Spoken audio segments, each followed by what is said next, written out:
इधर कीजिए।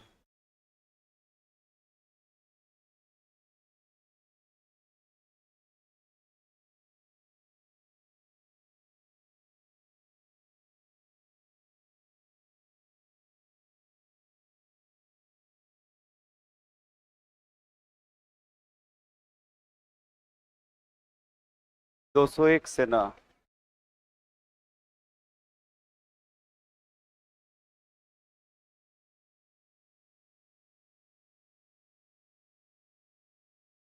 चलिए ध्यान देंगे।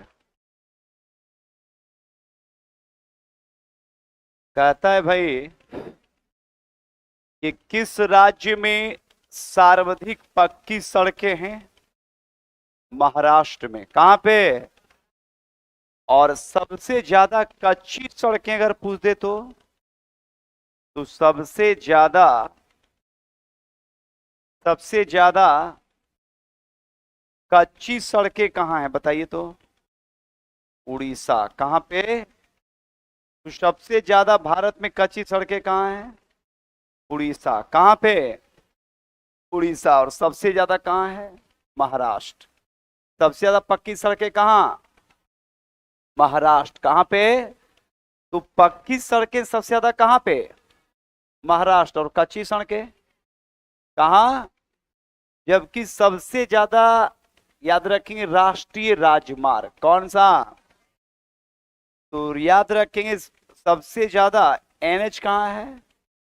तो सबसे ज्यादा अगर आप बात करेंगे तो सबसे ज्यादा राष्ट्रीय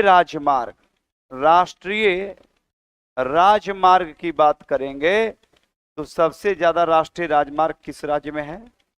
यूपी में। कहां पे भाई? यूपी के अंदर। याद रखिएगा यूपी के अंदर। जबकि ध्यान रखिएगा कि पक्की सड़कें महाराष्ट्र में हैं और कच्ची सड़कें उड़ीसा में। कच्ची सड़कें कहां? उड़ीसा में। राजमार्गों का काम क्या होता है? विभिन्न जिलों को क्या करता है? जोड़ने का। अब पूछा जाएगा कि बिहार का विभिन्न जिला एक दूसरे से किस रोड से जुड़ा हुआ है? कौन? तो ये ध्यान रखिएगा राजमार्ग विभिन्न जिलों को जोड़ना। तो राजमार्ग की बात करेंगे जिसको एसएच कहते हैं। क्या कहते हैं? एसएच। क्या कहते हैं? स्टेट हाईवे जो है वो स्टेट हाईवे का मुख्य काम है एक जिले से दूसरे जिले लगभग बिहार के 3800 जिलों को क्या कर देना है? कनेक्ट कर देना है। एक दूसरे से कनेक्ट करके टोटल को राजधानी से ऐड करना। एसएच का मुख्य उद्देश्य यही है। इसलिए कर आप देखेंगे कि आपका कोई भी रोड से अगर आप यात्रा करते हैं अपने घर से तो वो आप जहां चाहें वहां आप जा सकते हैं क्योंकि सभी रोड एक दूसरे से क्या है? कनेक्ट है। और कनेक्ट है तो ऑटोमेटिक है कि वो जिला एक दूसरे जिला से जो कनेक्ट होगा फिर वो उससे कनेक्ट होगा फिर वो उससे कनेक्ट होगा। और एक ध्यान रखेंगे राजमार्ग का एक जाल बन जाएगा जिससे राज्य के प्रगति में सड़क का बहुत बड़ा योगदान होता है। इसलिए कर पूरे जिला मुख्यालय को जोड़ने के लिए जिस रोड का राज्य में निर्माण होता है उसे स्टेट हाईवे या राज्यमार्ग स्टेट हाईवे या। जबकि देश के विभिन्न शहरों को जोड़ने के लिए राष्ट्रीय राजमार्ग क्या है? एनएच। क्या है? तो देश के विभिन्न शहरों को एक दूसरे से जोड़ने वाली रोड को हम क्या कहते हैं? एनएच। क्या कहते हैं? National highway. क्या कहते हैं? जबकि किसी भी राज्य के जिला को एक दूसरे जिला से जोड़ने के लिए जो रोड बनाया जाता है उसको क्या कहते हैं? एसएच। क्या कहते हैं? क्या कहते हैं? एसएच। क्या कहते हैं? जबकि बिहार के या किसी राज्य के ग्रामीण क्षेत्रों में जो रोड बनाए जाते हैं वो रोड याद रखिएगा प्रधानमंत्री ग्राम सड़क योजना और मुख्यमंत्री ग्राम सड़क योजना। हर एक गांव में एनएच जाता है, हर एक गांव में एसएच है। आपका बहुत सारे लोग का, हाँ बहुत सारे लोग का गांव एनएच पर भी है, हो सकता है। बहुत सारे लोग का घर एसएच पे भी हो सकता है, लेकिन अधिकतर गांव तो एनएच एसएच पर होगा नहीं। तो और अधिकतर गांव में एनएच एसएच बन भी नहीं सकता है। क्यों बनेगा भाई? तो उसके लिए दो रोड है, प्रधानमंत्री सड़क योजना और मुख्यमंत्री। प्रधानमंत्री और इस तरीके से हर एक के गांव में जो पक्की सड़कें पहुंची है वो ये दोनों रोड के माध्यम से पहुंची है, ताकि आपके एसएच से और आपके एनएच से आपके गांव का रोड किसी ना किसी माध्यम से कनेक्ट हो, ताकि आप किसी भी बेहतर सुविधा के लिए आप लाभ ले सकते हैं। तो ये याद रखिएगा, जिला को जोड़ना। किसको जोड़ना? भारत के रेलवे का सबसे बड़ा रेलवे क्षेत्र कौन सा है? कौन रेलवे बताओ? उत्तर रेलवे। कौन रेलवे बताओ भाई? उत्तर रेलवे। कौन रेलवे? उत्तर रेलवे का मुख्यालय कहां है? हम बताए हैं नई दिल्ली। कहां भाई? तो बताइए उत्तरी रेलवे का मुख्यालय कहां? नई दिल्ली। कहां? अच्छा बताइए दक्षिण रेलवे का मुख्यालय कहां है भाई? दक्षिण रेलवे का मुख्यालय चेन्नई। कहां पे? तो दक्षिण रेलवे का मुख्यालय। अच्छा बताइए पश्चिम रेलवे का मुख्यालय? पश्चिम रेलवे मुंबई। कहां भाई? तो पश्चिम रेलवे का मुख्यालय कहां? मुंबई। कहां पे? जबकि कई बार मैंने बताया पूर्वी रेलवे। कौन रेलवे? तो बताओ पूर्वी रेलवे का मुख्यालय कोलकाता। कहां भाई? कौन सा? पूर्वी रेलवे। कौन सा? और याद रखिएगा अगर आपसे पूछ दे तो उत्तर दक्षिण पूर्व, उत्तर दक्षिण आपका पूर्व, तो पूर्वी रेलवे का तो मैंने कोलकाता बता दिया, उत्तर रेलवे नई दिल्ली, दक्षिण रेलवे चेन्नई और पश्चिम रेलवे का मुख्यालय कहां? Mumbai Churchgate. मुंबई। जबकि दक्षिण पश्चिम रेलवे कौन रेलवे? हुबली कर्नाटक। हुबली कहां? हुबली कहां? कर्नाटक। हुबली कहां? कंफर्म ना? नेक्स्ट सवाल की ओर चलिए। भारत में पाइपलाइनों का विकास किसके लिए महत्वपूर्ण है भाई बताओ? तो पाइपलाइन भी याद रखेंगे बड़े पैमाने पर बनाए गए हैं, और जिसका काम है तेल और प्राकृतिक गैस। तेल और क्या? तो पाइपलाइन से हम किसका ट्रांसपोर्टिंग करते हैं बताइए? तेल और पेट्रोलियम या प्राकृतिक गैस का जो हम ट्रांसपोर्टिंग करते हैं। और जैसे आप सुने होंगे कि हल्दिया से बरौनी, हल्दिया से एक पाइपलाइन है ना? इसमें क्रूड ऑयल और गैस, क्रूड ऑयल और क्या आता है? तो क्रूड ऑयल और गैस की अगर बात करेंगे ट्रांसपोर्टिंग, तो उसके लिए याद रखेंगे एक पाइपलाइन है जिसका नाम है, ध्यान रखिएगा उसका, हल्दिया टू याद रखिएगा। कौन सा? बरौनी। हल्दिया टू बरौनी। और इस पाइपलाइन से पेट्रोलियम आता है। क्या आता है? और रिफाइनरी में बड़े पैमाने पर प्यूरिफाई किया जाता है। शोधनशालाओं में का मुख्य उद्देश्य क्या है भाई? खपत के लिए शुद्ध तेल प्राप्त करना। खपत के लिए क्या करना? शुद्ध तेल। तो तेल शोधन कारखाने की अगर बात करेंगे तो ये एक बिहार में है बरौनी। कौन भाई? बरौनी के बाद है मथुरा। कौन सा? और मथुरा के बाद है गुजरात में एक है जामनगर। कौन सा? कौन सा? ये सारे तेल रिफाइनरी हैं। सारे क्या हैं? सारे क्या है भाई? ध्यान दीजिएगा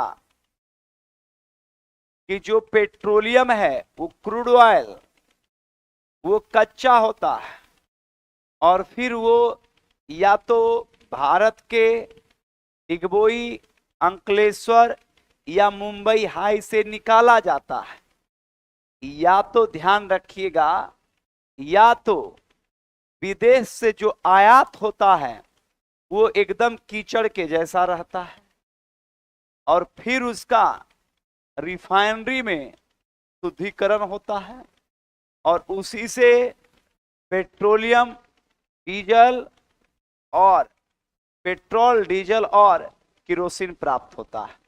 पेट्रोल, डीजल और पेट्रोल, डीजल और पेट्रोल, डीजल और फिर अलग अलग तरीके से इस फ्यूल का उपयोग होता है। छोटे वाहनों में पेट्रोल का ज्यादा प्रयोग होता है, हैवी वाहन में डीजल का प्रयोग होता है, बाकी अन्य भागों में केरोसिन का भी प्रयोग होता है। तो इस तरीके से याद रखिएगा कि यहाँ पे कि तेल शोधन शालाओं का मुख्य उद्देश्य है कि खपत के लिए जो हम पेट्रोल खपत करते हैं के लिए उसको क्या करना है, शुद्ध करना है। क्या करना है, शुद्ध करना है। तो बरौनी, मथुरा, जामनगर, बरौनी, मथुरा और ये सारे के सारे रिफाइनरी क्षेत्र हैं। सारे के सारे क्या हैं, रिफाइनरी क्षेत्र। छोटे शहरों को महानगरों एवं बड़े शहरों से जोड़ने के लिए कौन सी गाड़ी चलाई गई थी बताइए? जन शताब्दी एक्सप्रेस। कौन एक्सप्रेस बताइए? कौन शताब्दी? जन शताब्दी एक्सप्रेस। कौन शताब्दी भाई? जन शताब्दी। याद रखिएगा, रेल संपत्ति एवं रेल यात्रियों की सुरक्षा कौन करता है? कौन? एक होता है जीआरपी। कौन होता है? और एक होता है आरपीएफ। कौन होता है? बताओ भाई, ध्यान दो इधर। जीआरपी जो होता है वो हर एक राज्य का राज्य पुलिस होता है। जो आप देखेंगे कि हर एक राज्य का, क्योंकि कोई भी घटना अगर होगा तो तुरंत उस घटना को क्या होगा, अंजाम होगा। और कोई भी घटना अगर हो गया, कोई कांड हो गया, तो केस कौन लेगा? तो केस कहां जाएगा? जीआरपी के पास, क्योंकि वो राज्य का पुलिस है। कौन? जीआरपी। कोई भी घटना होगा, आरपीएफ का काम है यात्री सुरक्षा और रेलवे के संपत्ति को बचाना। रेलवे संपत्ति तो जीआरपी भी बचाएगा, लेकिन बहुत अगर कुछ कांड हो गया, जैसे कोई यात्री केरल का है और वो एक्सीडेंट हो गया केरला में, अब बिहार का है, तो केरल का जीआरपी की करेगा। अब कुछ भी होगा तो उसके पास तो कुछ जरूर होगा।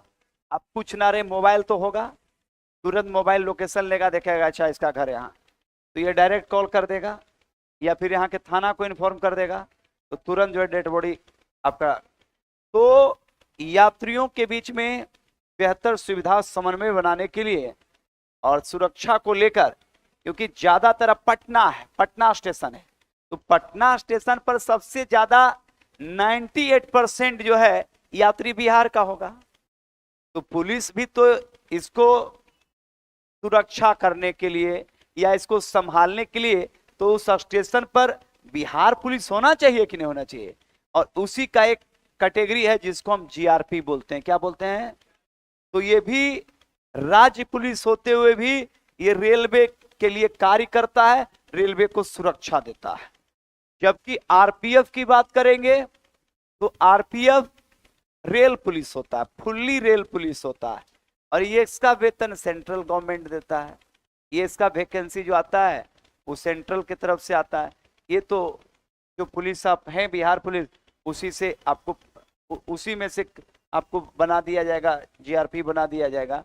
तो ये ध्यान रखेंगे, तो दोनों मिलकर याद रखेंगे, रेलवे की सुरक्षा करता है जीआरपी और कौन? आरपीएफ। जीआरपी और, हाँ बोलिए, इसका ये है ना, इसका होगा कोई कुछ होगा। जीआरपी का क्या है? Government railway police. ये तो रेल पुलिस है ही, ये तो चेक कर लीजिएगा, उसमें देख लीजिएगा जीआरपी का क्या है। इसका तो रेल पुलिस, ये तो सीधा रेल पुलिस है।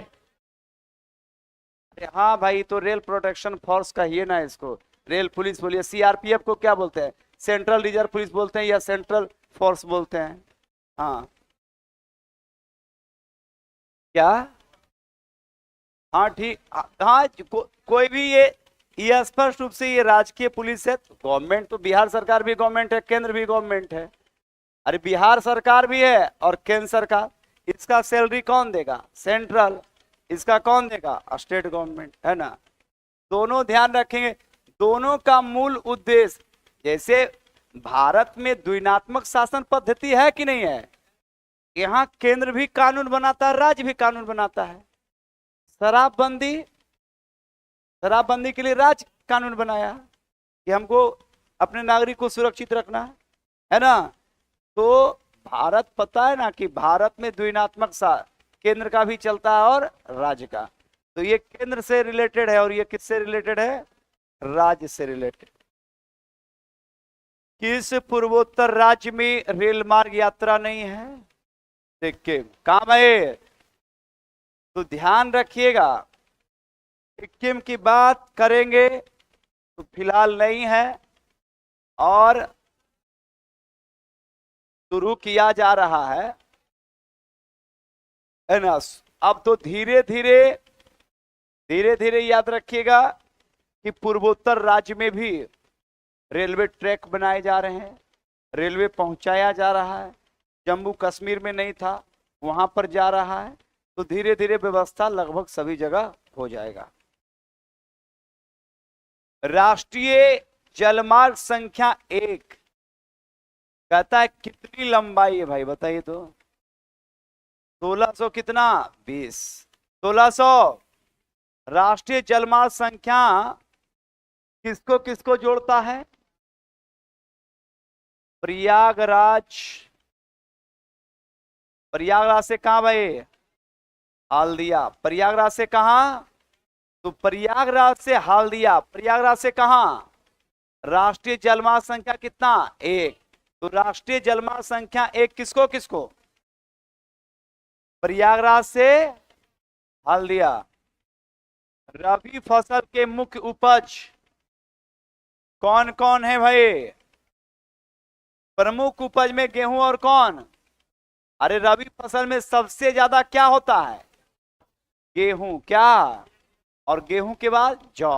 गेहूं के बाद, गेहूं का ही एक प्रकार आप कह लीजिए कि जौ है, जो याद रखेंगे रबी फसल के अंतर्गत आता है। तो रबी फसल में सबसे ज्यादा खेती किसका? और खरीफ में धान। खरीफ में, खरीफ में, तो खरीफ में सबसे ज्यादा क्या? धान। खरीफ में, खरीफ में, खरीफ में। और याद रखिएगा रबी में सबसे ज्यादा क्या होता है? गेहूं। रबी में कौन? बिहार में खरीफ फसल को क्या कहते हैं? आषाढ़ी फसल। कौन फसल? आषाढ़ी का मतलब होता है ज्येष्ठ। जेठ है ना, अरे जेठ महीना है ना। जेठ के बाद कौन आता है? आषाढ़। कौन?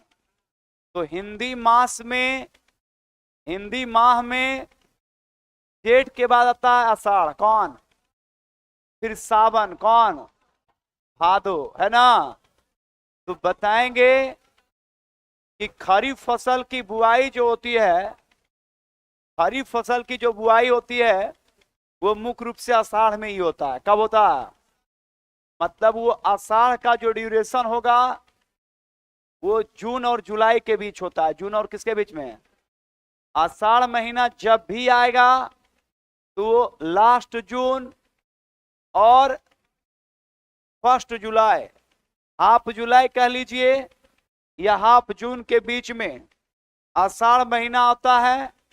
और उस समय क्योंकि 15 जून और जुलाई का फर्स्ट वीक, ये ड्यूरेशन में उत्तर भारत में मॉनसून लगभग सक्रिय हो जाता है, जिससे बारिश कहीं कहीं पर होना शुरू भी हो जाता है। और पहले चरण में आपके खरीफ फसल में धान की जो बुआई होती है वो आषाढ़ में ही होता है। कब होता है? जो धान का बिचड़ा लगाया जाता है। और फिर आपके सावन महीना जब आता है तो सावन के बाद जुलाई के लास्ट और अगस्त तक, लास्ट जुलाई और अगस्त का पूरा जो ड्यूरेशन होता है, इस बीच में बड़े पैमाने पर धान की बुआई होती है। धान की क्या होती है? जो एक खरीफ फसल है। कौन फसल? तो खरीफ फसल की बात करेंगे तो ये आपका कौन सा महीना? आषाढ़। और इस आषाढ़ महीने में जो बोए जाने वाले फसल हैं, धान, क्या? मक्का, क्या भाई? कपास, क्या भाई? जूट, क्या भाई? तो बताइए, धान मक्का, धान कौन? मक्का, धान मक्का कपास जूट, धान मक्का, धान मक्का, ये हिंदी माह के किस महीने में बोया जाएगा? आषाढ़। किस महीने में? किस महीने में? और अगर आप मंथ लेंगे तो अंग्रेजी मंथ में जून और जुलाई, जून और, तो जून और जुलाई में बोया जाता है कौन फसल? खरीफ फसल। कौन? और खरीफ फसल में धान कौन? मक्का, कपास, जूट। ये कैसे फसल है? आषाढ़ी, और आषाढ़ी को ही हम खरीफ फसल कहते हैं। आषाढ़ी को क्या कहते हैं? खरीफ फसल। आषाढ़ी को क्या कहते हैं? खरीफ। बिहार में कौन सी खेती विद्वान है? कौन कृषि भाई? गहन कृषि। कौन कृषि? गहन कृषि का मतलब ध्यान रखिएगा,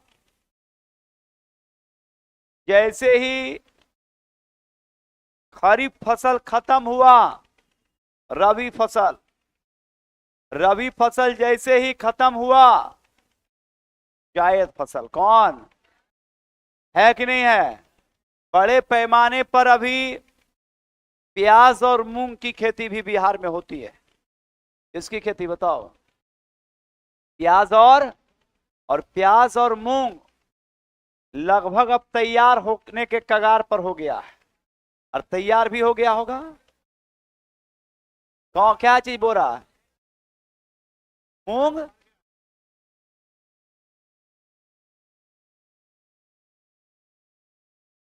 तुम्हारे यहां हो रहा होगा। प्याज तो हमको लगता है तैयार हो, बहुत सारा कबर रहा है। इधर सुनो, अब धान तैयार हो जाए, 20 दिन के बाद तुम काटो, अगर हम भागी लिए हैं।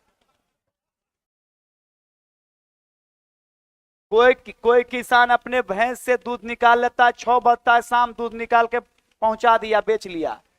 तुमरे ऐसा पगला होगा, 10 बजे तुम निकालो, के मना किया है तोरा? हमारे गांव में धान की जो, हमारे गांव में धान का कटाई अगहन पुष में हो जाता है। माघ तक, माघ महीना तक, फरवरी तक लगभग धान की झराई भी हो जाता है। अब तो कट जाता है। वो दिल्ली से आया, बोला आप गांव में हम रहेंगे। जेठ महीना में वो धान झाड़ता था, आधा धाने उड़ गया, कुल धाने सूख गया। तो अब बोलेगा कि धान का जो झराई होता है जेठ महीना में होता है। हा? बात समझो। नेक्स्ट सवाल। ये सब समझाना जरूरी है। बिहार की खाद्यान्न फसलें में से किस फसल का महत्वपूर्ण स्थान है भाई? तो बताओ, बिहार में खाद्यान्न फसल में सबसे महत्वपूर्ण कौन? धान अगर हो गया अच्छा से तो बिहार में 75% किसान के मूड ठीक रहेगा। अगर धान बेहतर हो गया तब, और धान खरीफ फसल हो गया, उत्तर बिहार में मक्का हो गया, उत्तर बिहार में मक्का और धान अगर हो गया तो किसान बहुत खुश है। और फिर दक्षिण बिहार में धान बेहतर हो गया तो बहुत खुश है। बाकी अगर रबी फसल में गेहूं, चना, मसूर, अरहर हो गया, तब तो समझो कि वो धान बेच के पूरे जेठ महीना में अभी पूरा गांव के दलान बंगले पर जाइए, दिन भर खैनी खाएगा, ताश खेलेगा। आज 6 बजेगा तो कर घर से जब कौल जाएगा तब जाके वो जानवर को खिलाएगा, दूध निकालेगा। अब फिर 6 बजे शाम से लेके 9-10 बजे तक चौराहे पर कश्मीर समस्या पर बात होगा। 10 जैसी बजा फिर घर से बीबी का कॉल आया, घर में जाके खाएगा, फिर सोएगा। 6 बजे उठ के फिर भैंस से दूध निकालेगा, पहुंचाएगा, फिर खाएगा। भर जेठ और बैसाख गर्मी में यही काम चलता है ना। चलो ध्यान दो, नेक्स्ट सवाल। पश्चिम चंपारण में किस खाद्यान्न फसल का उत्पादन प्रमुख है? देख भाई, पश्चिम चंपारण में सबसे ज्यादा कौन फसल होता है? देखो, गन्ना बिहार में, पश्चिम चंपारण और पूर्वी चंपारण। पूर्वी चंपारण, पूर्वी चंपारण को क्या कहते हैं? मोतिहारी। और पश्चिमी चंपारण को क्या कहते हैं? बेतिया। क्या कहते हैं? बेतिया। क्या कहते हैं? ये दोनों जिला याद रखिएगा, दोनों जिला गन्ना का उत्पादन करता है। किसका उत्पादन? क्योंकि याद रखिएगा कि बिहार में गन्ना का उत्पादन किसान करता, ये धान गेहूं नहीं है कि उत्पादन किया, व्यापारी आया लेने के लिए, बोला कि ऐसे नहीं ऐसे लेंगे, बोला चलो भागो, अरे बोराम बंद कर, बोराम बंद करके रख दिया, रेट बढ़ेगा तो बिकेगा। लेकिन गन्ना के साथ किसानों का लाचारी है। गन्ना अगर तैयार हो गया तो आपको काटना पड़ेगा, और अगर काट लिए तो एक दिन आप रखना गुनाह है, क्योंकि एक दिन अगर आपके यहां रुक गया तो हर एक क्विंटल में 30 किलो गन्ना सूखते चला जाएगा। तो जब व्यापारी आपके खेत पे पहुंचेगा तभी गन्ना काटेंगे, या चीनी मिल में गन्ने की आवश्यकता मांग है तो आप गन्ना काटे, ट्रैक्टर पर लोड किए, वहां तौल हुआ, आपको पैसा गया। लेकिन जब फैक्ट्री ही नहीं, चीनी मिल ही नहीं है, तो बताइए किसान उत्पादन करेगा? अभी भी अगर चीनी मिल मोतिहारी बेतिया वाले एरिया में स्थापित किया जाए, देखिए बिहार, स्पष्ट रूप से जान लीजिए कि बिहार में जब भी कोई औद्योगिक डेवलपमेंट होगा तो तभी होगा कृषि और पशुपालन। कृषि और, या तो आप डेयरी उद्योग को बहुत ऊपर तक ले जाइए, क्योंकि यहां कृषि से रिलेटेड चारा आसानी से पशुओं को मिलेगा, तो डेयरी प्रोडक्ट को आप बहुत ऊपर तक ले जा सकते हैं। या फिर कृषि पर आधारित जितने भी इंडस्ट्रीज हैं उसको आप आगे ले जा सकते हैं। आप खनिज पर आधारित कोई भी इंडस्ट्रीज को आप बिहार में इसलिए संभव नहीं है क्योंकि रॉ मटेरियल यहां आएगा, फिर प्रोडक्शन होगा, फिर वो बाहर जाएगा तो ज्यादा उसका प्राइस हो जाएगा। और कोई भी चीज का रेट में अगर 5 रुपए भी अंतर पड़ा किलो में, तो लोग को अगर 1 किलोमीटर जाना पड़ेगा तो साइकिल चला के ले जाएगा, क्योंकि उसको सस्ता 5 रुपए मिल रहा है। तो ये स्पष्ट रूप से ध्यान रखिएगा कि बिहार में औद्योगिक डेवलपमेंट हो सकता है, वो कृषि पर आधारित या फिर पशुपालन। तो ये ध्यान रखिएगा। तो बिहार में कृषि पर आधारित सबसे ज्यादा क्या है भाई?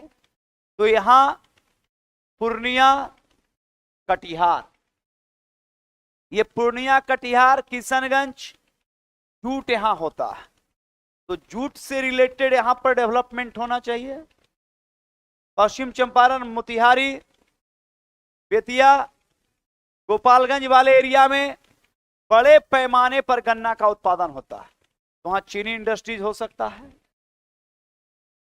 खाद्यान्न से रिलेटेड इंडस्ट्रीज, पशुपालन से रिलेटेड, मुर्गी पालन एवं अंडा, तो ये सब बड़े पैमाने पर हो सकता है, क्योंकि यहां पर खाद्यान्न और कृषि से रिलेटेड ये बेल्ट है, और ये सभी चीजों में श्रम की आवश्यकता होती है, और बिहार में श्रम की कोई कमी नहीं है। तो सरकार को डेवलपमेंट के लिए ध्यान रखेंगे, कृषि पर आधारित और पशुपालन पर आधारित ही किया जाना चाहिए, ताकि बिहार का डेवलपमेंट हो। गन्ना किसान को खत्म कर दिया गया, और सरकार का स्टेटमेंट आया गन्ना से चीनी या गुड़ बनेगा, इसी से ना। सरकार का स्टेटमेंट क्या था कि भाई ताड़ी से, अरे शराबबंदी आपने किया सही है, लेकिन जो कुछ लोग, कुछ वर्ग के लोग ताड़ी पर निर्भर थे, तो उसको डायरेक्ट आप समझाइए कि भाई ये कानूनी तौर पर ये गलत है और ये निषेध है। तो सरकार उसको बरगलाने में लगा हुआ है कि तुमरा ताड़ी से गुड़ बना देंगे, बकरी दूध से पेड़ा बना देंगे, गाय के दूध से पेड़ा, भैंस के दूध से अब नहीं बनेगा, भेड़ के दूध से बनेगा, 5 को कुत्ता के वाइफ को पाल लो, उससे पेड़ा बनेगा। मामला क्या है भाई? डायरेक्ट बोलिए कि गलत है तो गलत है, बंद है तो बंद है। डाइवर्ट करके आप जो है बरगला रहे हैं वोट के लिए, ये गलत है। आप उसको सीधे बोलिए कि हाँ ये निषेध है भाई, दूसरा बिजनेस के लिए हम तुमको प्रोत्साहित करेंगे। आप उसको कह रहे हैं कि ताड़ी भी निकालो, लेकिन ताड़ी पिलाओ मत, वो हम ले लेंगे, नीरा बना देंगे, गुड़ बना देंगे। अरे भाई जो किसान के पास गन्ना का जमीन बेहतर है, गन्ना का प्रोडक्शन करवाइए और चीनी उत्पादन करवा के किसान को आत्मनिर्भर करने का काम आप कीजिए, तो ऑटोमेटिक है बिहार आगे जाएगा। तो ये ध्यान रखिएगा। तो यहां पर आंसर क्या हो जाएगा? एक सवाल, गेहूं के उत्पादन में बिहार का कौन सा स्थान है भाई? ये तो एकदम साफ ही गलत है, साफ गलत है। पहले पर कौन है? यूपी। कौन? यूपी के बाद पंजाब, हरियाणा, कौन? मध्य प्रदेश, कौन? तब जाके कौन है? बिहार। कौन? क्योंकि याद रखिएगा बिहार में, तो हमने बताया आपको कि एक बड़ी समस्या उत्तर बिहार में था, और वो था आपका बाढ़ का, और दक्षिण बिहार में सूखे का। दक्षिण बिहार में और उत्तर बिहार में बाढ़। तो कृषि के लिए जो एक फैक्टर है कि प्रभावित करने वाले फैक्टर, वो 2 फैक्टर हैं, एक सूखा और दूसरा बाढ़। नेक्स्ट सवाल ध्यान दीजिएगा, चेक कर लेना।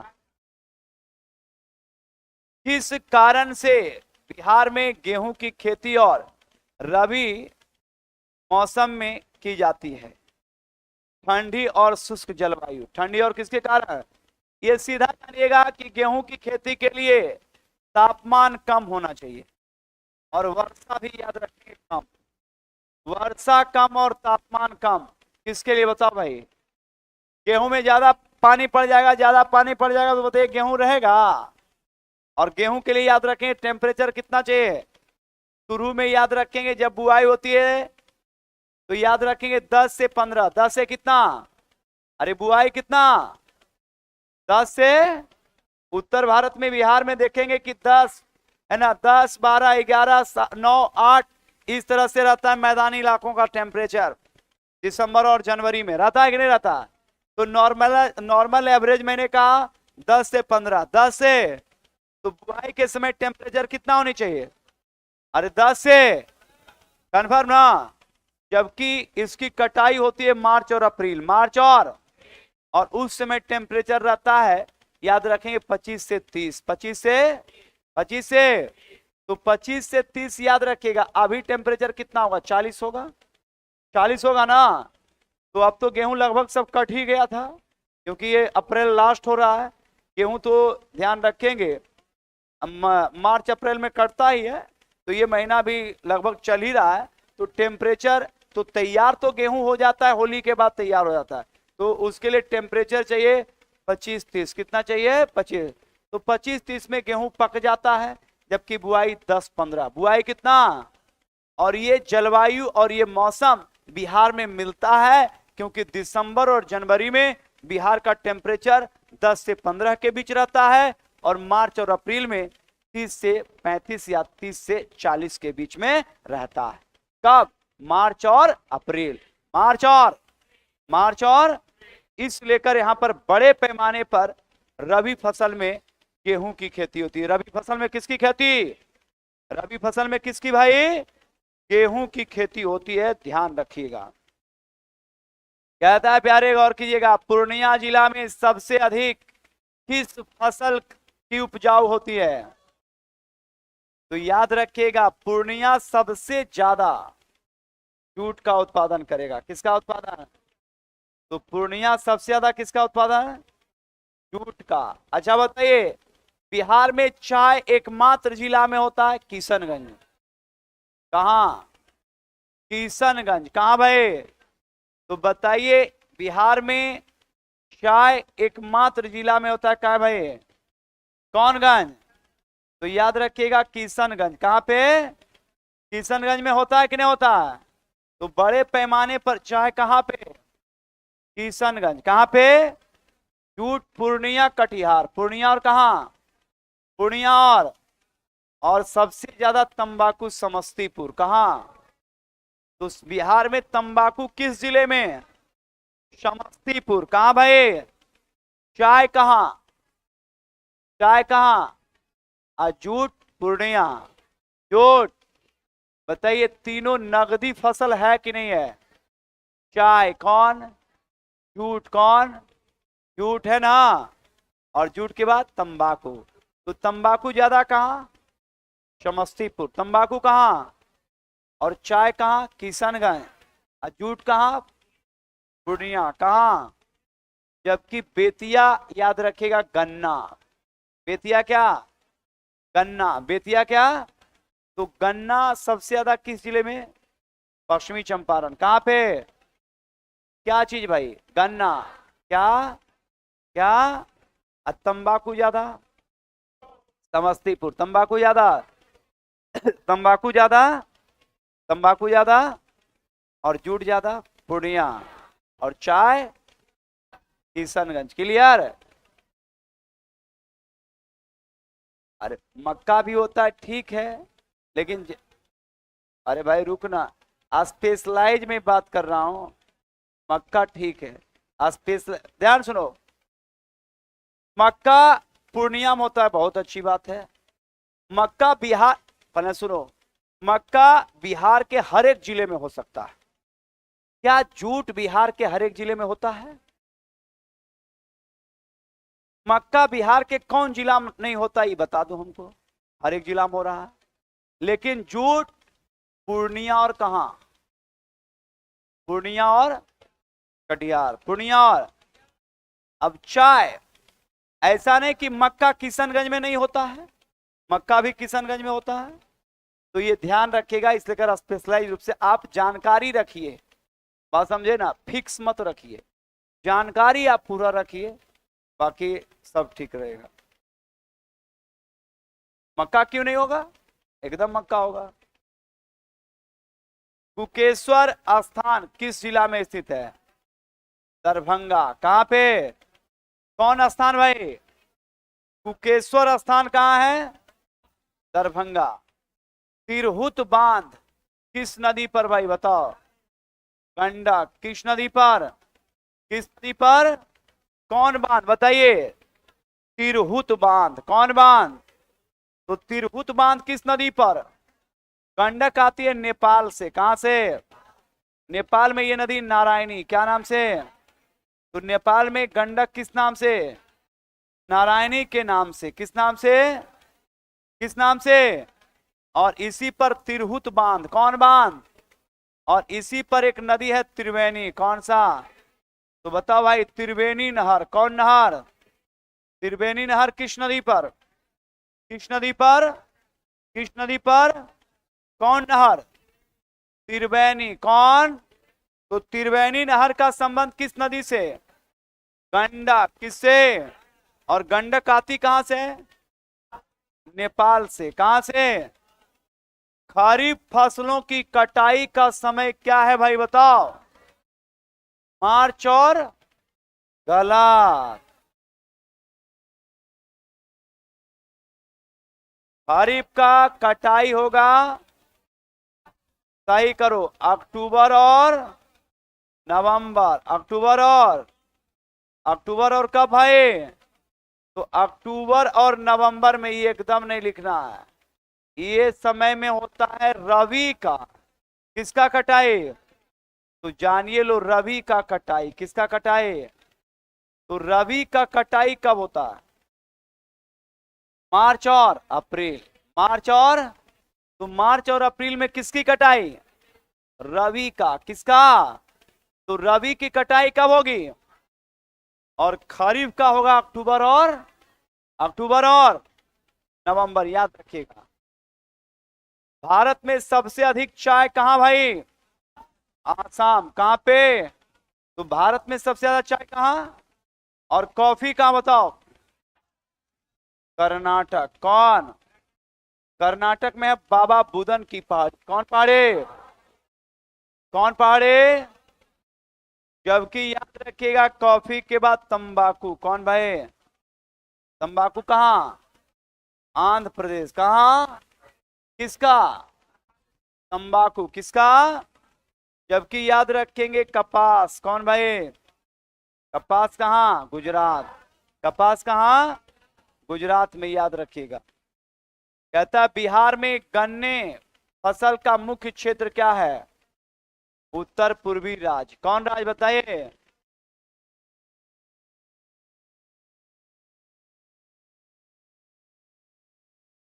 एक मिनट, उत्तर पश्चिम कर दो भाई। कौन सा?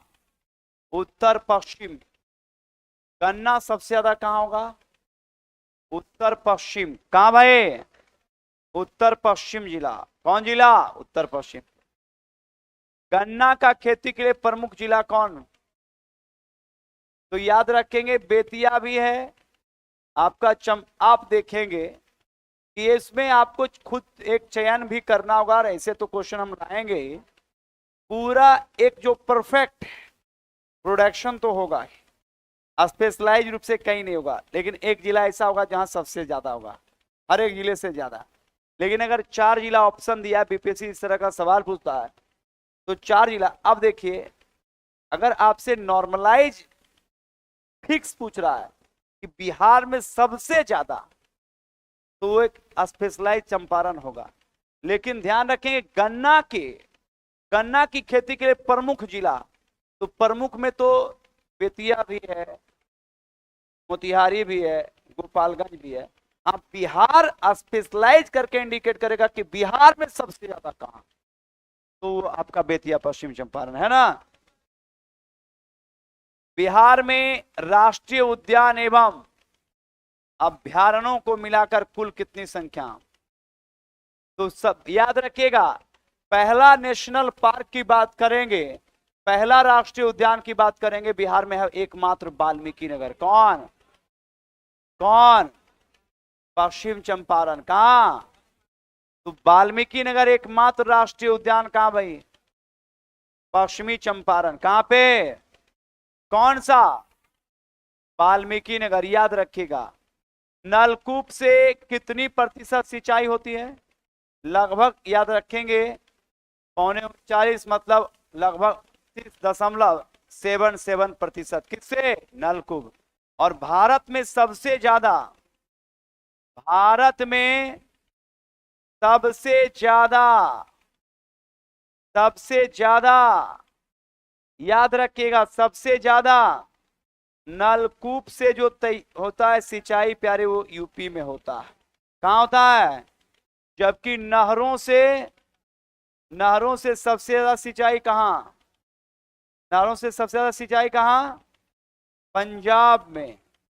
और तालाब से सबसे ज्यादा कहाँ? तमिलनाडु। कहाँ भाई? तो तालाब से सबसे ज्यादा कहाँ पे? तालाब से सबसे ज्यादा सिंचाई कहाँ पे? तमिलनाडु। नलकूप या बोरिंग से सबसे ज्यादा कहाँ? यूपी। कहाँ? नहरों से सिंचाई कहाँ? पंजाब। कहाँ पे? तो नहरों से सबसे ज्यादा सिंचाई कहाँ?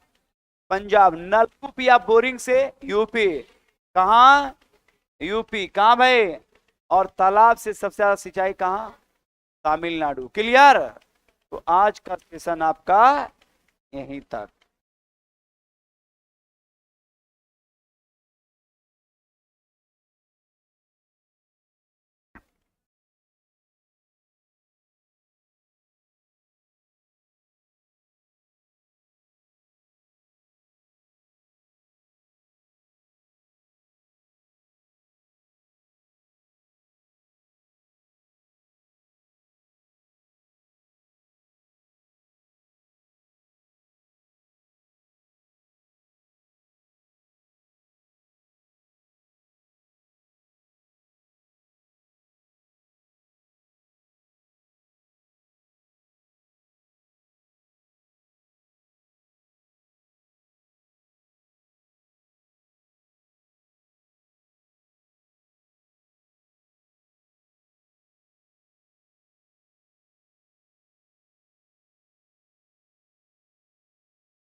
हेलो।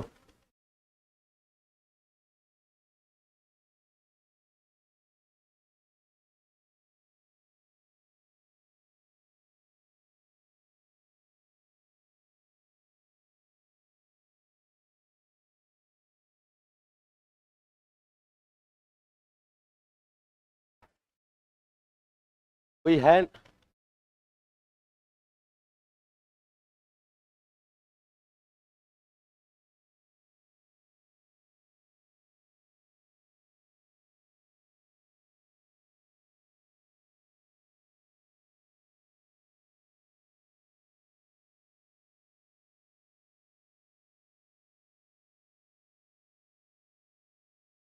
पीपीटी लगाएगा ना जी?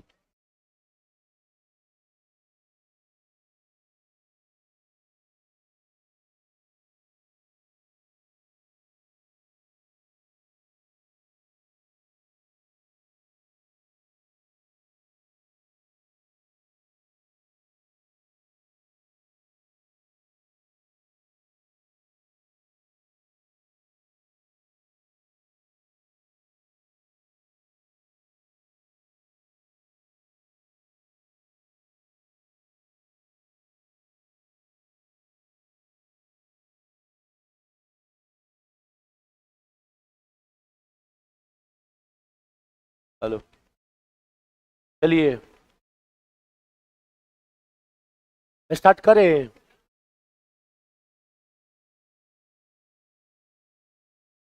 कल कितना तक हो गया था?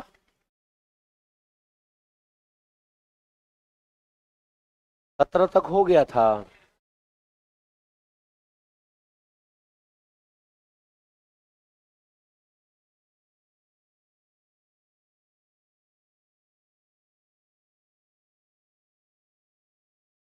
ये क्वेश्चन क्या कह रहा है?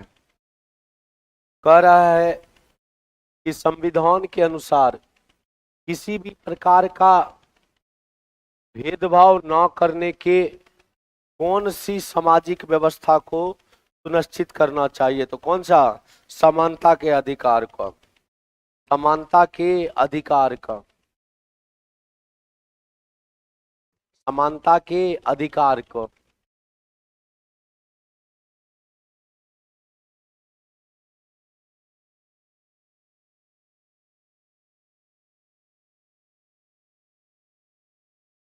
देखिए, जहां भेदभाव को समाप्त करने की बात आती है, जहां डिस्क्रिमिनेशन को हटाने की बात आती है, डिस्क्रिमिनेशन बोले तो भेदभाव, तो जहां इसको हटाने की बात आएगी तो दैट मीन्स वहां पे इक्वेलिटी की भावना होना चाहिए, समानता की भावना होना चाहिए। यदि इक्वेलिटी नहीं हुआ तो इसका मतलब आपको भले कितनों स्वतंत्रता मिल जाए, अंबेडकर साहब ने कहा कि बिना समानता के स्वतंत्रता अधूरा है और बिना स्वतंत्रता के समानता अधूरा है। दोनों का रहना बहुत जरूरी है। समानता रहेगा तो स्वतंत्रता होगी और स्वतंत्रता रहेगा तो समानता होगी। एक दूसरे का ये पूरक है, पर्याय है, और दोनों एक दूसरे के बिना नहीं हो सकता है। तो जब सामाजिक भेदभाव को दूर करने का बात करते हैं तो समानता का बात करते हैं। आप ही सोचिए कि छुआछूत को समाप्त करना एक समानता को लाने का बात कर रहा है, और जब एक समानता को लाने का बात कर रहा है तो जब मौलिक अधिकार हम लोग पढ़ते हैं तो मौलिक अधिकार में कुल 7 गो था, लेकिन अभी कितना है? 6 गो। और पहला जो अधिकार है वो समानता का ही अधिकार बताता है, और समानता का अधिकार 14 से लेकर के कितना तक? 18 तक। अब अनुच्छेद 14 पढ़िए, अनुच्छेद 15 पढ़िए, अनुच्छेद 16 पढ़िए, अनुच्छेद 17 पढ़िए और अनुच्छेद 18 पढ़िए। जब इसके भावनाओं को या इसके भाव को पकड़िएगा, तो जब इसके भाव को पकड़िएगा तो ये साफ साफ कहता है समानता को लाने का बात करता है। जैसे अनुच्छेद 18 बोला उपाधि का अंत, उपाधि का अंत बोला तो भाई साहब वो समानता को दर्शा रहा है। अनुच्छेद 17 बोल रहा है राइट्स अगेंस्ट अनटचेबिलिटी, यानी अस्पृश्यता के विरुद्ध जो है अधिकार का बात कर रहा है। तो जब अस्पृश्यता को हटाने की बात आ रही है, छुआछूत को हटाने की बात आ रही है, तो इसका मतलब कहीं ना कहीं समानता को लाने का प्रयास किया जा रहा है। अनुच्छेद 16 कह रहा है कि ना धर्म विशेष पर, ना लिंग विशेष पे, ना जाति विशेष पे, ना जन्म स्थान विशेष पे, किसी भी विशेष पर जो सरकारी लोक नियोजन होगा यानी सरकारी नौकरी होगा, उसमें किसी भी प्रकार से विरोध नहीं होगा, किसी प्रकार से भेदभाव नहीं होगा। और देखिए समानता भी दो चीज है, एक वो सकारात्मक समानता होता है, एक वो नकारात्मक समानता होता है।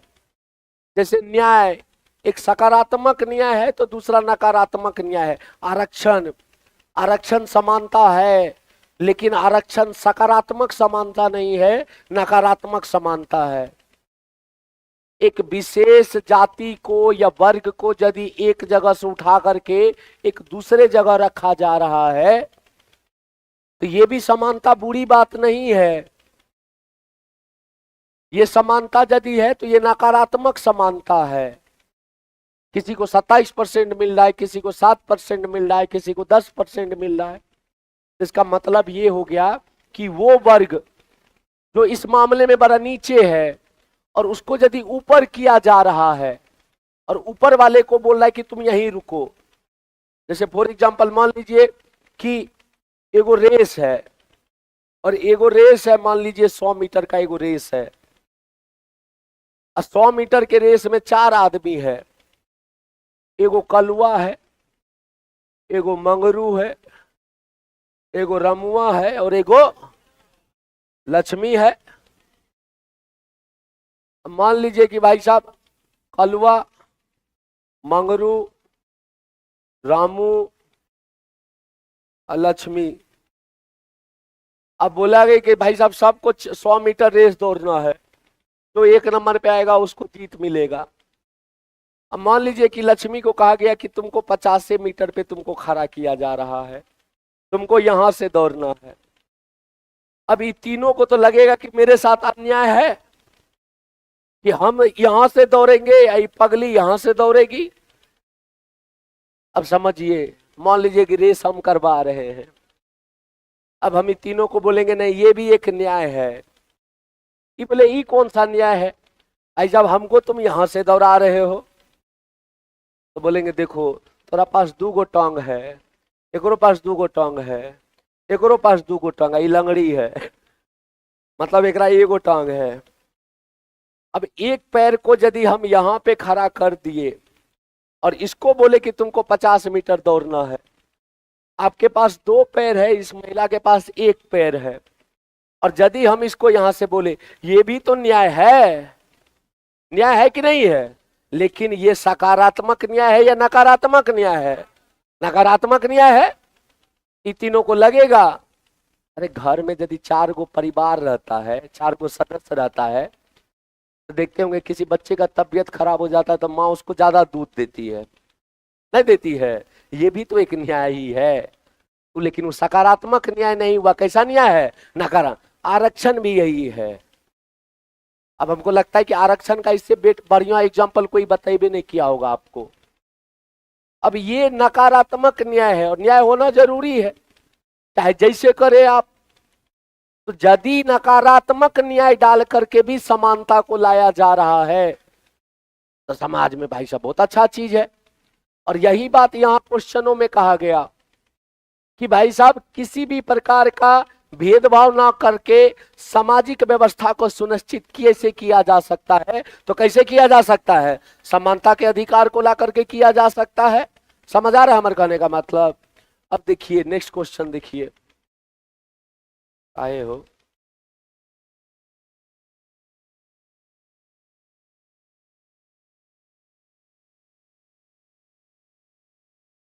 देखिए 19 नंबर, 19 नंबर कह रहा है कि संविधान के किस अनुच्छेद के तहत देश में सामाजिक व्यवस्था की छिन्न भिन्न करने का प्रयास करना सजा योग्य अपराध है?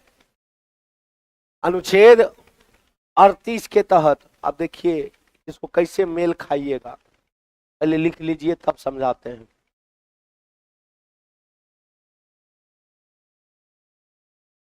जब अनुच्छेद 38 का बात आया,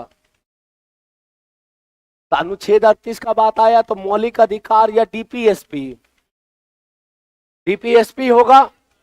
अरे मौलिक अधिकार 12 से लेकर 35 तक ना, 36 से 51 कौन सा है? डीपीएसपी है। तो जब अनुच्छेद 36 पढ़ते हैं तो उसमें राज्य का परिभाषा दिया गया है। जब 37 पढ़ते हैं तो उसमें बताया गया है कि राज्य की प्रकृति, नेचर ऑफ स्टेट, और नेचर ऑफ स्टेट को समझिए। नेचर ऑफ स्टेट यानी राज्य का जो प्रकृति है वो न्याय योग्य नहीं है। यानी यदि सरकार, यहां राज्य का मतलब सरकार, यदि सरकार कोई भी नियम बना रही है, कोई कानून बना रही है, और जो अनुच्छेद 36 से लेकर के 51 तक जो भी प्रावधान जोड़ा गया है, यदि उसको ध्यान में रख करके राज्य कोई कानून नहीं बना रहा है, सरकार कोई कानून नहीं बना रहा है, तो उसके विरोध में आप सुप्रीम कोर्ट या हाई कोर्ट नहीं जा सकते।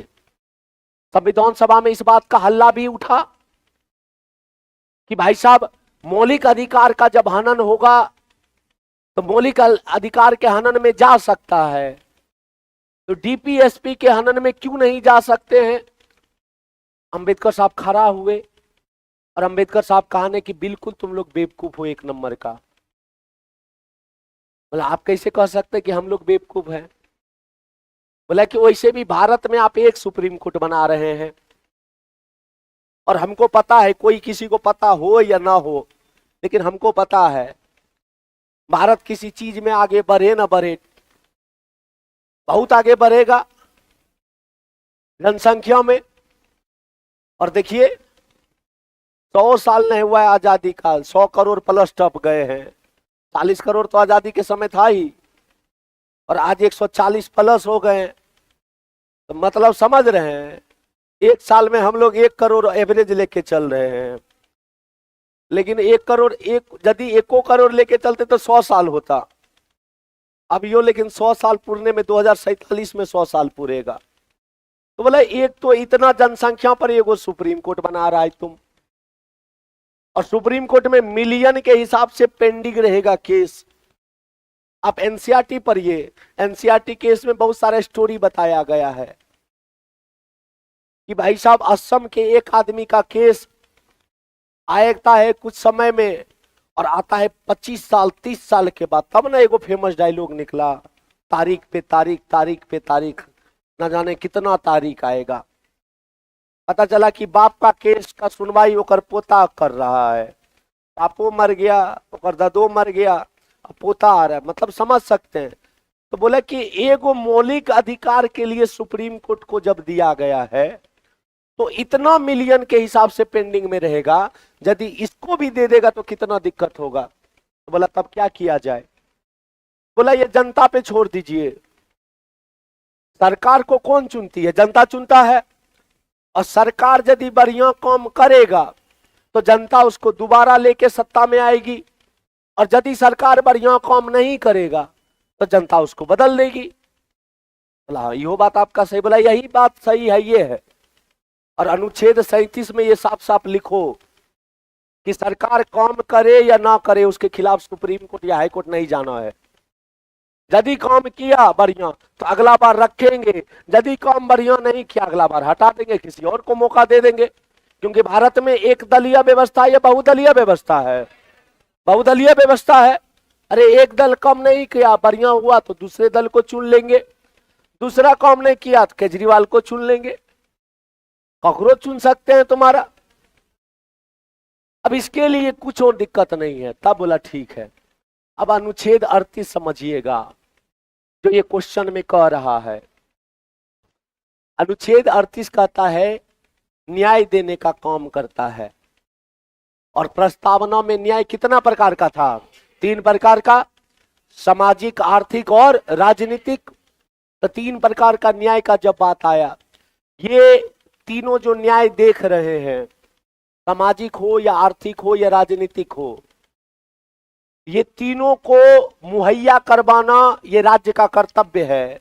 ये नैतिक कर्तव्य है। और यही कारण बना कि 44वां संविधान संशोधन 1978 के तहत अनुच्छेद 38 में 4 शब्द कहा गया। लिखिएगा, एक पॉइंट लिखिए।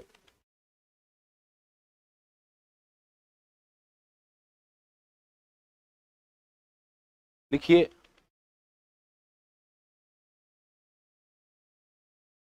अनुच्छेद 38 देके लिखिएगा।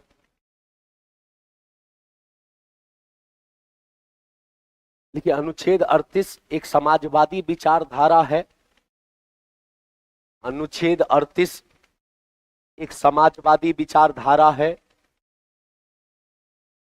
अनुच्छेद 38 एक समाजवादी विचारधारा है।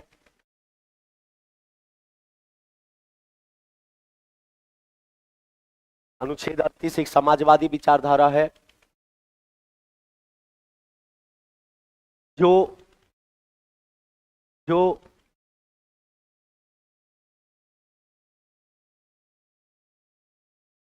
राज्य को, अर्थात सरकार को, जो राज्य को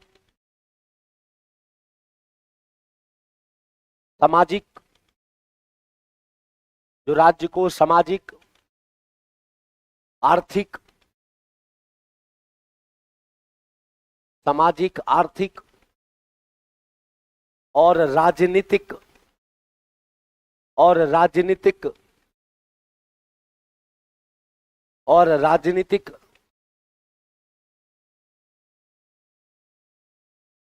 न्याय देने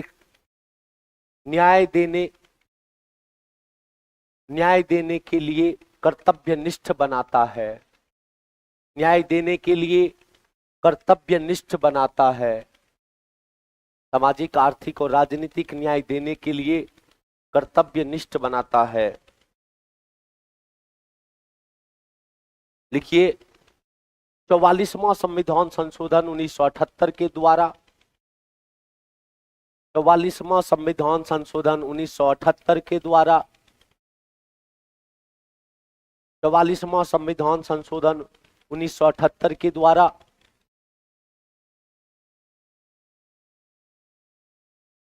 अनुच्छेद 38 में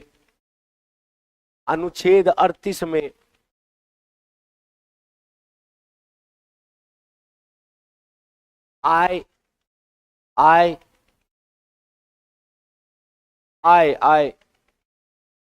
लिखला, सुविधा,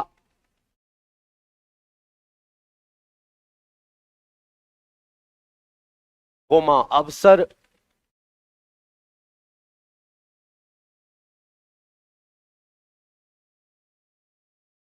लिखा में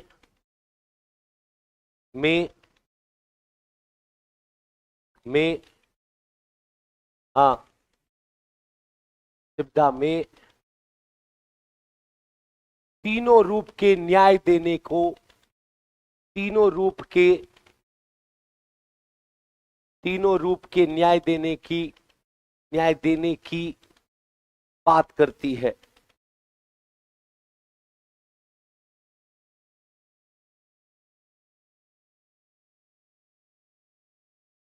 और साथ ही साथ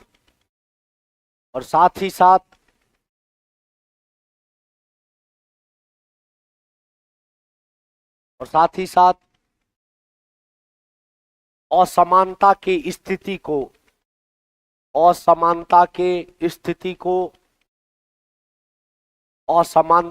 स्थिति को समाप्त करने की बात करती है। समाप्त करने की बात करती है।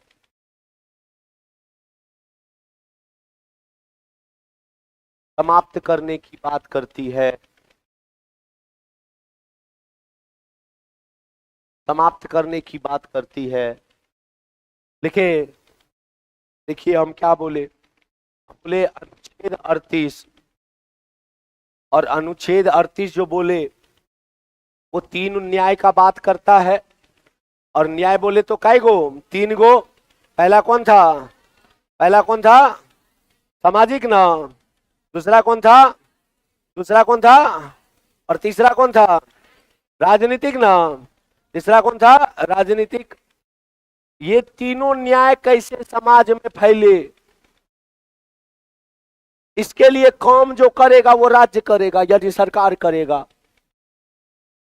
राज्य का ही काम होगा कि समाज में सामाजिक न्याय को लेके आए, राज्य का ही काम होगा समाज में आर्थिक न्याय को लेके आए, और राज्य का ही काम होगा राज्य में या समाज में राजनीतिक न्याय लेके आए। अब इसके लिए 44वां संविधान संशोधन, और 44वां संविधान संशोधन 1978 में कहा कि पहला असमानता तो आय का होता है। और आप ही समझिए कि जितने हम लोग हैं, क्या सबका आर्थिक तौर पे एक जैसा हो सकता है? क्या नहीं है। हो सकता है कि किन्हीं के पिताजी जो है वो पर डे कमा करके भी रखे होंगे। हो सकता है कि किन्हीं के पिताजी कहेंगे कि जाओ बढ़िया से पढ़ो ना पढ़ो, पैसा बहुत है, आराम से पटना में रहो। हालांकि ऐसा कोई नहीं बोलता है, लेकिन कई ऐसे बच्चे होंगे जिसको कोई प्रेशर नहीं रहता होगा। अरे बाप के पास बहुत पैसा है, देखो ऐसे इशारा दे रहा है। लेकिन जिंदगी चला एक बात बता देते हैं, ये कभी भी मत सोचिएगा कि पिताजी के पास बहुत ज्यादा पैसा है और जैसे है वैसे नहीं। एक समय आएगा जब आपके पिताजी आपको रोक देगा, बोले ना। एक कहावत है कि पूत सपूत तो की बातें, अब पूत कपूत तो की बातें। यदि सपूत निकल गया तब तो बातें कोई नहीं है। यदि पिताजी के पास 10 बीघा जमीन है और आप उसको 12 बीघा जमीन कर दिए तो मतलब सपूत हैं आप। एक वैष्णो होता है,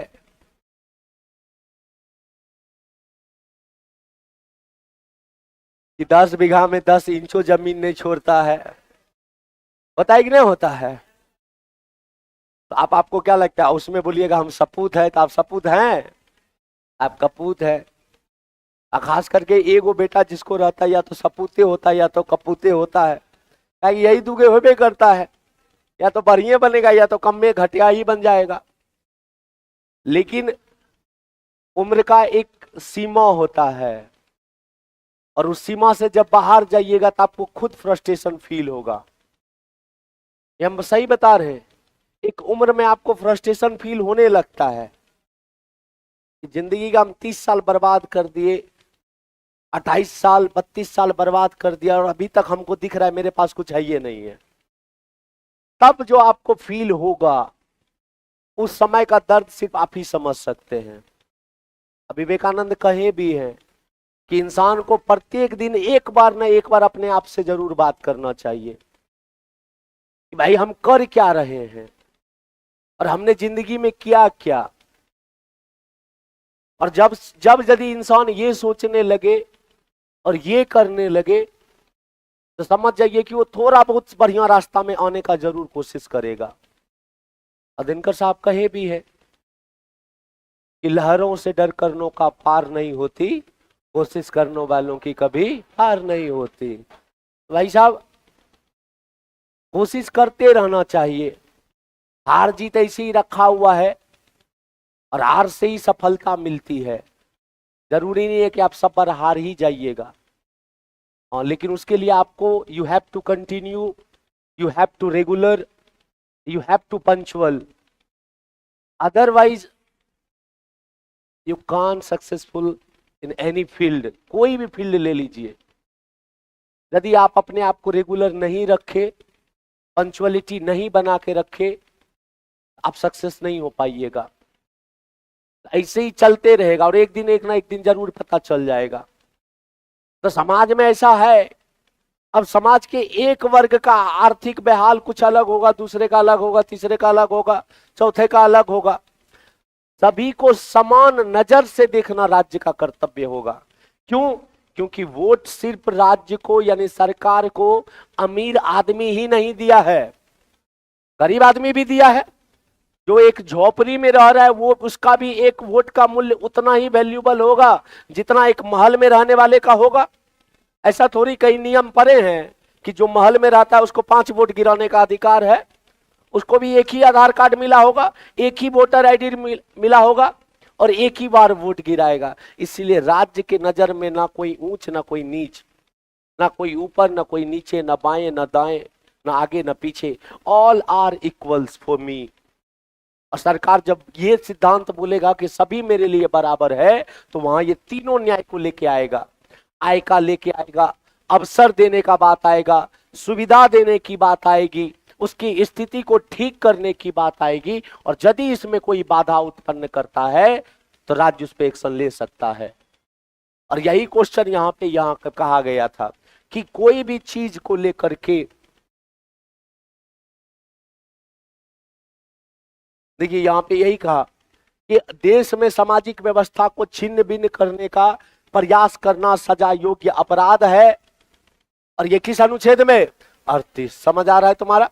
अब आगे देख लीजिए, किन राजनेताओं और समाज सुधारकों ने जातिगत भेदभाव से मुक्त समाज की व्यवस्था बनाने की बात कही? बहुत सारे आदमी थे, इसमें जितना है एससीईआरटी में लिख लीजिए। ज्योतिराव फुले, महात्मा गांधी, डॉक्टर भीमराव अंबेडकर, रविन्द्रनाथ टैगोर भी थे।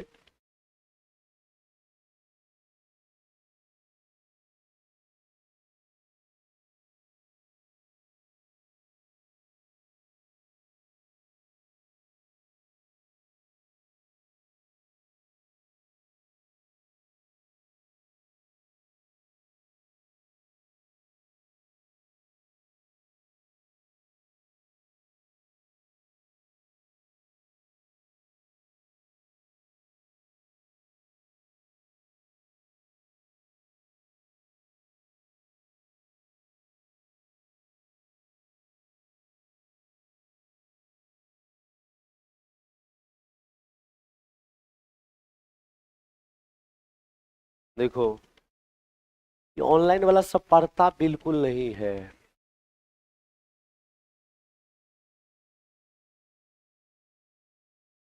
इसमें कुछ यदि पढ़ने वाला भी रहता होगा ना, वो डिस्टर्ब हो जाता होगा।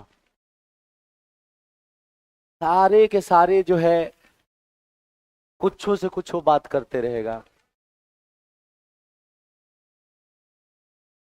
अभी बात तब, अरे क्या देगा कोई, सरकार क्या देगा इसको? सब इसी पे लगल है कि मेरा सरकार अच्छा तो मेरा सरकार अच्छा। बताइए,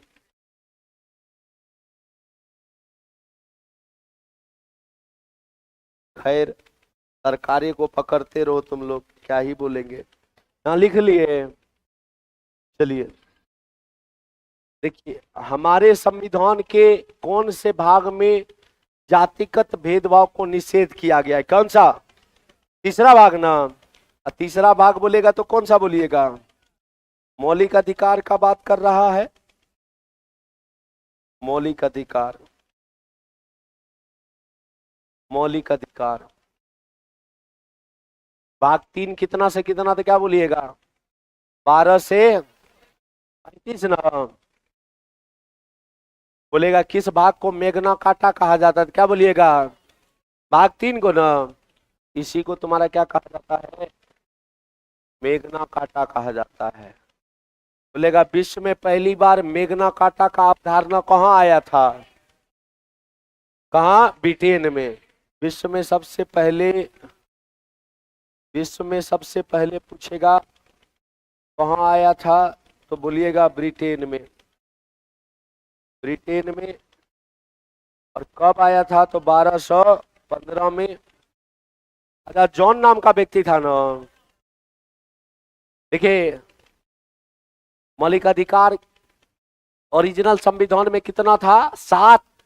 अभी कितना है? 6। हटाया किसको? संपत्ति को। क्या संविधान संशोधन? 44वां संविधान संशोधन 1978। बोलेगा संविधान के किस अनुच्छेद में, मौलिक अधिकार के किस अनुच्छेद में संपत्ति के अधिकार का चर्चा था? तो क्या बोलिएगा? एगो अनुच्छेद 31 में था, एगो अनुच्छेद 31 और एगो अनुच्छेद 19 का एफ ना, किसमें था? एफ में था। और अब संपत्ति का अधिकारी था ना, इसको हटा दिया गया तुम्हारा। चलिए आगे देखिए, अनुसूचित जनजाति को ग्रामीण क्षेत्र में गरीबी रेखा से नीचे जीवन स्तर का प्रतिशत क्या है? 45.8%। गरीबी रेखा से नीचे जो ग्रामीण स्तर पे अनुसूचित जनजातियों का कितना प्रतिशत है? तो 45.8%। इससे पता लगा सकते हैं कि समाज में क्या है। आजादी के बाद काका कालेलकर के अध्यक्षता में प्रथम पिछड़ा वर्ग आयोग बना 1953 में। काका कालेलकर ने रिपोर्ट 1955 में दिए।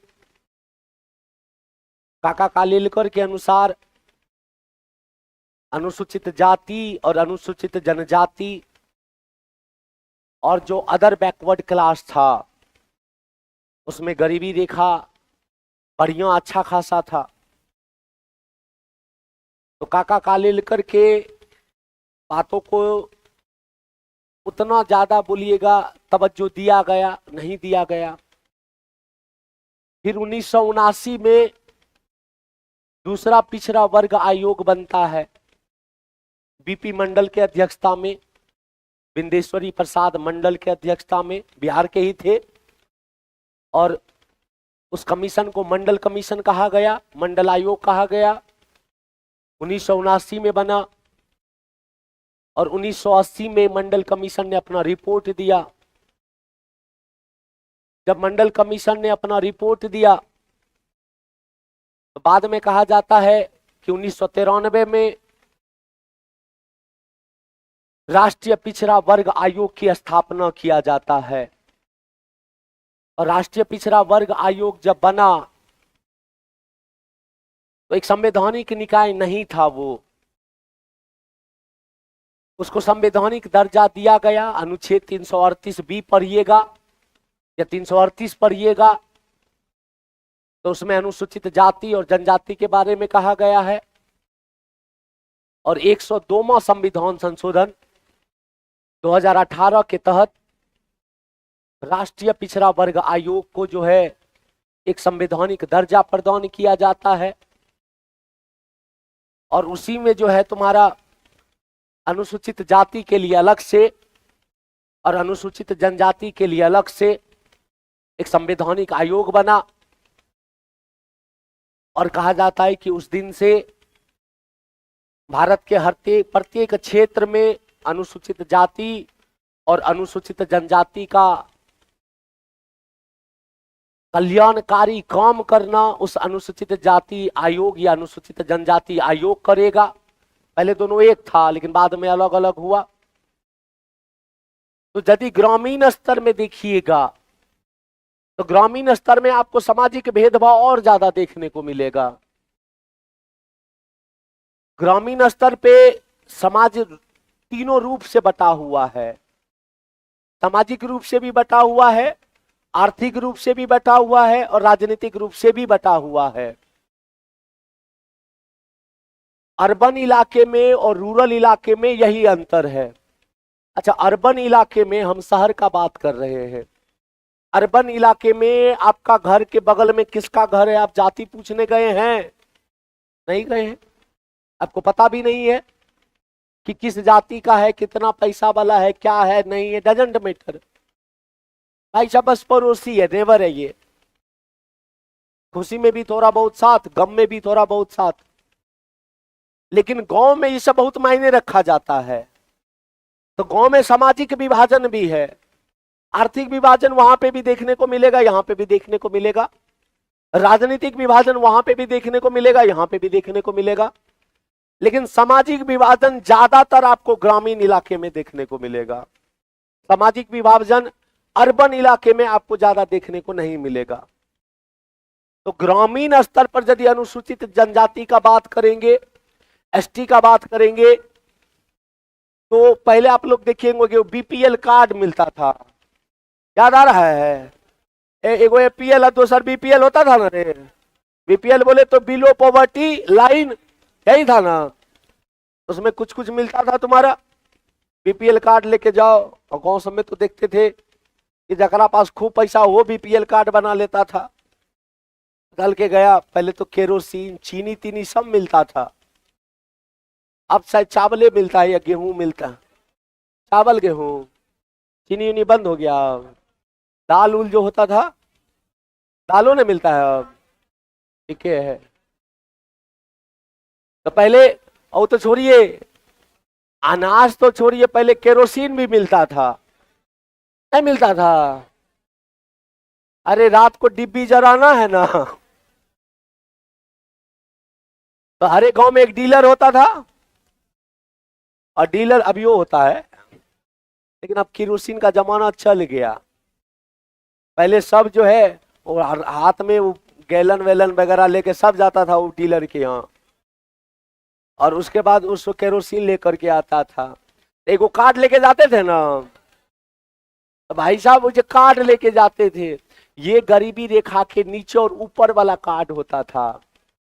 तो अनुसूचित जो है अंत्योदय, तो ये जो अनुसूचित जनजाति का बात कर रहे हैं, जो गरीबी रेखा से नीचे का बात हो रहा है, वो ग्रामीण इलाका में कितना 45.8%, 45.8%। देखिए अनुसूचित जनजातियों का शहरी क्षेत्र में गरीबी रेखा से कितना है, 35.6%। लिख लीजिएगा, शहरी क्षेत्र में आपको कितना देखने को मिलेगा, 35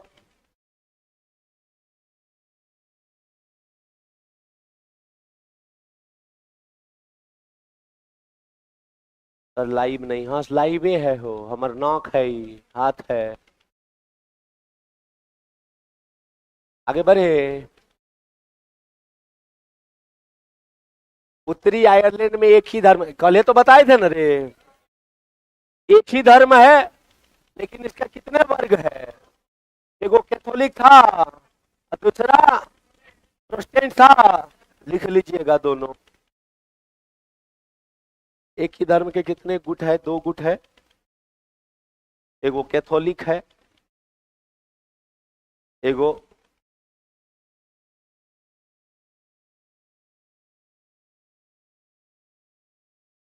लिखा, और दोनों एक दूसरे को देखना नहीं चाहता है, हैं? प्रोटेस्टेंट या प्रोटेस्टेंट लिखा। हम क्या बोले कि कैथोलिक जो है वो तुम्हारा पोप पे ज्यादा बिलीव करता है, लेकिन प्रोटेस्टेंट जो है वो पोप पे बिलीव नहीं करता है। और मार्टिन लूथर का जो धार्मिक आंदोलन था वो इसी से संबंधित था। तो ये 2 गुट है तुम्हारा उत्तरी आयरलैंड में। हिंदू धर्म में कौन कौन सा परंपरा है, एक गो परंपरा होगा, बहुत परंपरा है। लिख लीजिएगा, है? पहले लिख लीजिए तब हम और लिखाते हैं।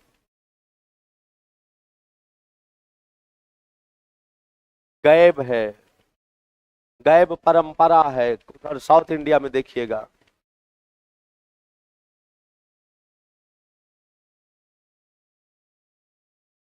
गैब परंपरा, वैष्णव परंपरा, इसी को शैव परंपरा भी कहा जाता है, इसी को शैव परंपरा भी कहा जाता है। आप लोग इतिहास में पढ़े होंगे अलवार और नैनार, पढ़े अलवार और नैनार।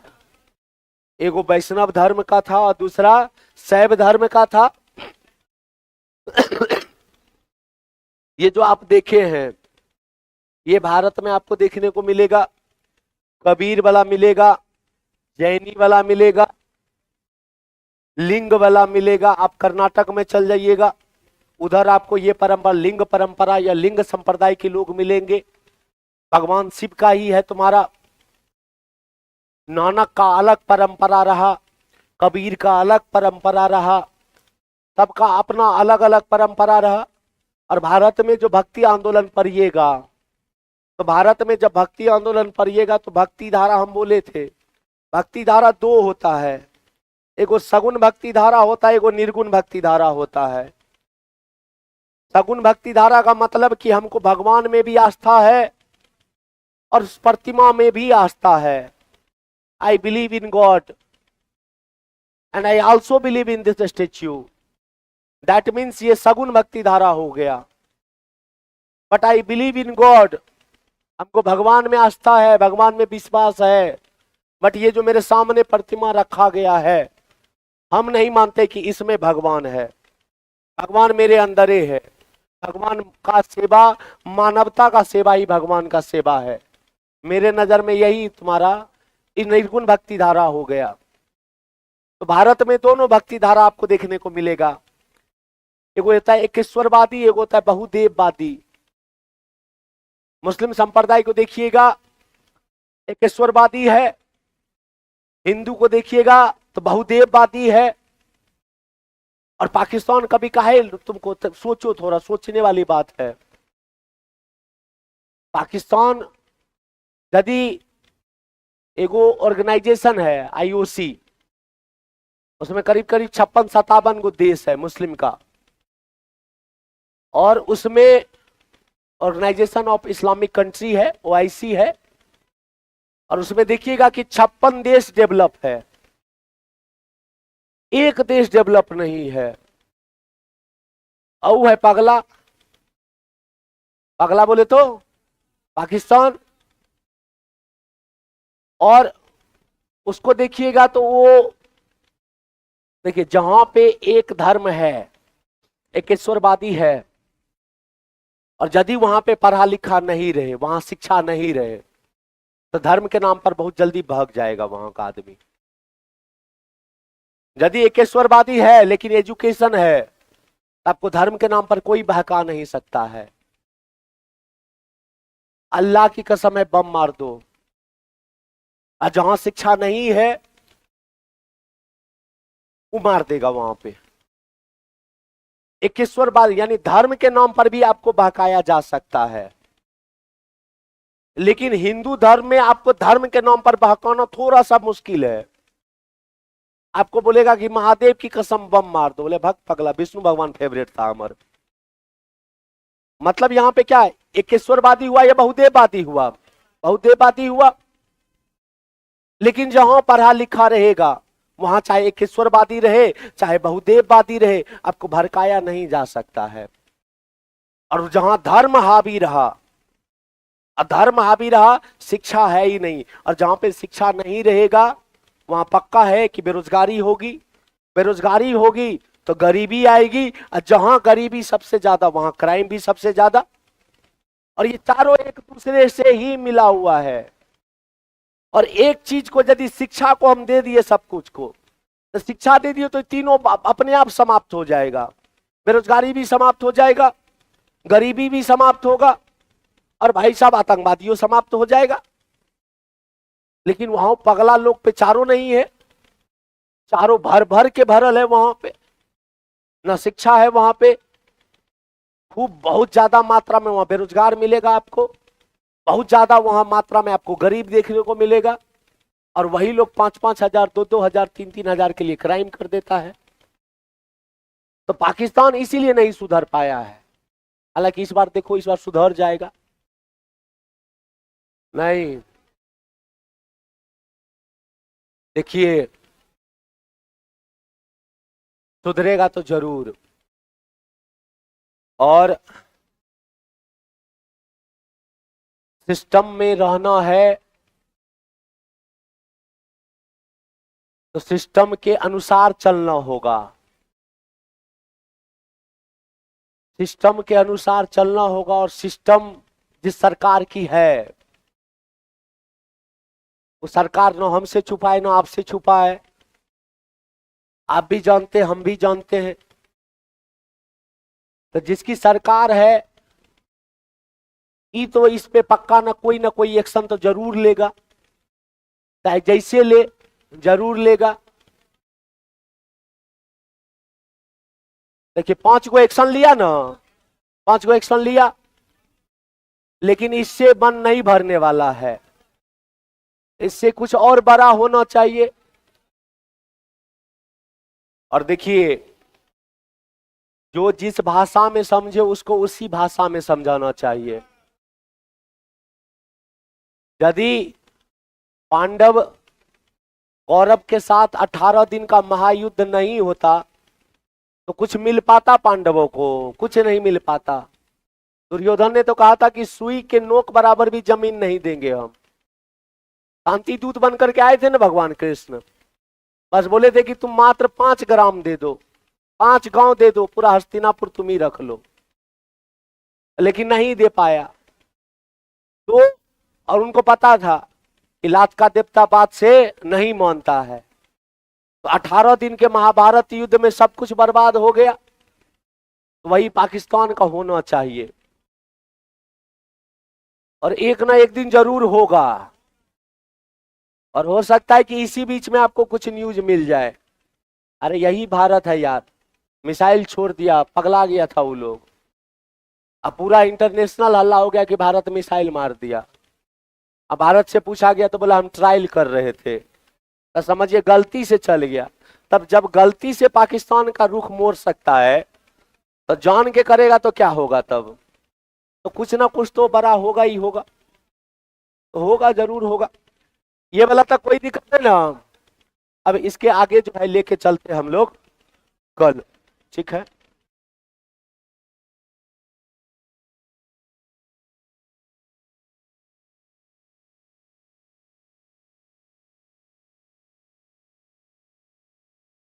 ऑनलाइन वाला जरा मैसेज कर दो, समझ आया?